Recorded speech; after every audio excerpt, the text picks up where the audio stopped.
Chapter 48. There is always a witness to history.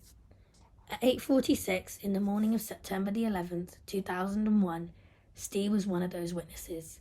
The date and time were forever tattooed onto his soul and would inevitably become as significant to the history books as the 11th hour of the 11th day of the 11th month, which had ended World War I 83 years before. The screaming woman was transfixed by movement through the sky. People scream all the time throughout New York, but as more eyes were drawn skywards, the plane they were all watching crashed straight into the top of the building next to where he was standing. It was the same building that Steve presumed Jared had gone into for his meeting only a few minutes before.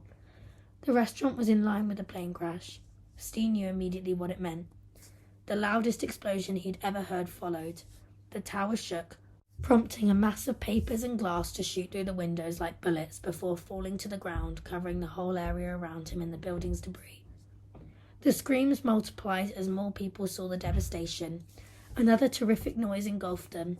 It seemed that every alarm in the area simultaneously went off, but even that failed to drown out the constant sounds of screaming coming from the witnesses of this unfolding tragedy.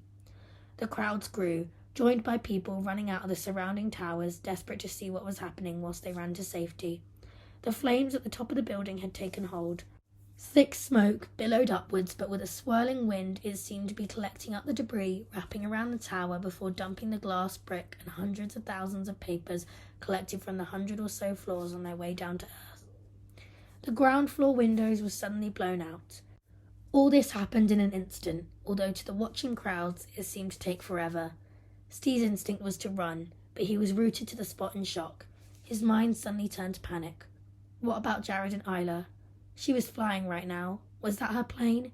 He tried to call Jared, but there was no network connection, not just to Jared's phone, but a connection to anything. His next instinct was to run towards the towers to see if he could help. The first fire crews had started to arrive, an unbelievably fast response to the unfolding chaos. They took control, demanding people leave the area. He offered his services to a firefighter but was told to go now. Steve felt safe where he was, but he had no experience in a situation like this. There was no way he could leave, not when his friend was likely to be stranded in that building. People were bleeding, covered in cuts from the falling debris. Others emerged from the building, choking on the thick grey dust that was falling like rain, enveloping all those in its path. Dust and smoke started to cover everything. He learnt later that it was just 17 minutes later, but Steve's normal sense of time had evaporated as the world changed in front of his eyes. Just 17 minutes before he heard the same loud noise above him for a second time, then the same scream from a different woman. As he had 17 minutes before, Steve looked at the sky. It was as if time was playing tricks with his mind. Another plane went straight into the second tower in the same way the first tower had been hit. It must be deliberate. He thought about Isla.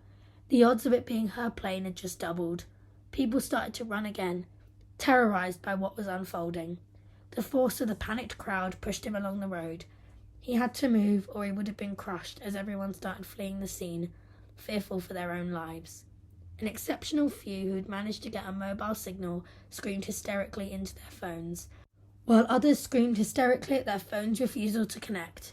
Steve tried once more to make the necessary calls. Firstly to Jared, followed immediately by Isla, lastly Tina. He couldn't connect to anybody.